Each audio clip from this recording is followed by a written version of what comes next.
Abu Nawas merayu Tuhan. Tak selamanya Abu Nawas bersikap konyol. Kadang-kadang timbul kedalaman hatinya yang merupakan bukti kesufian dirinya. Bila sedang dalam kesempatan mengajar, ia akan memberikan jawaban-jawaban yang berbobot sekalipun ia tetap menyampaikannya dengan ringan.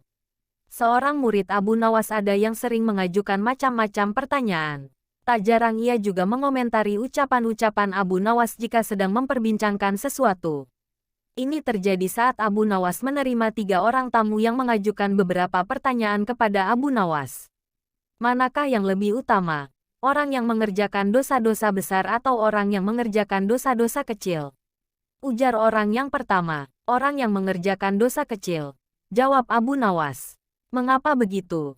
Kata orang pertama mengejar. Sebab dosa kecil lebih mudah diampuni oleh Allah Subhanahu wa Ta'ala. Ujar Abu Nawas. Orang pertama itu pun manggut-manggut sangat puas dengan jawaban Abu Nawas. Giliran orang kedua maju, ia ternyata mengajukan pertanyaan yang sama. Manakah yang lebih utama? Orang yang mengerjakan dosa-dosa besar atau orang yang mengerjakan dosa-dosa kecil? Tanyanya, yang utama adalah orang yang tidak mengerjakan keduanya. Ujar Abu Nawas.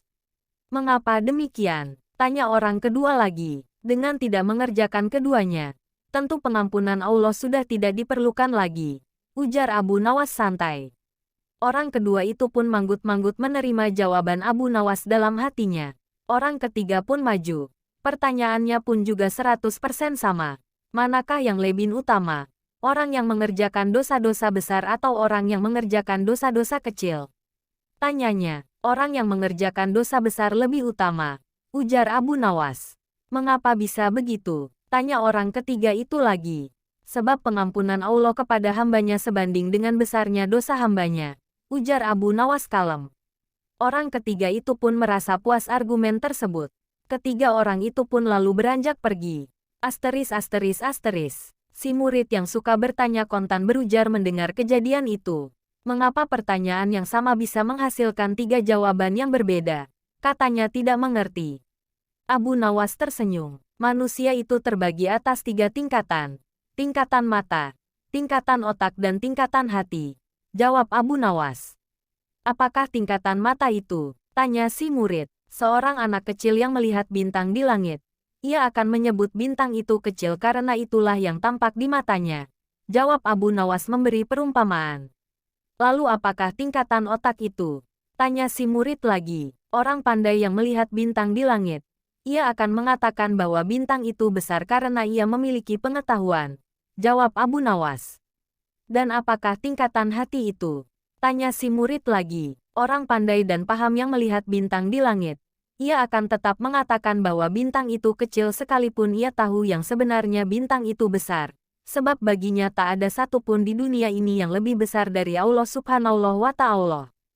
Jawab Abu Nawas sambil tersenyum. Si murid pun mafhum. Ia lalu mengerti mengapa satu pertanyaan bisa mendatangkan jawaban yang berbeda-beda. Tapi si murid itu bertanya lagi. Wahai guruku, mungkinkah manusia itu menipu Tuhan?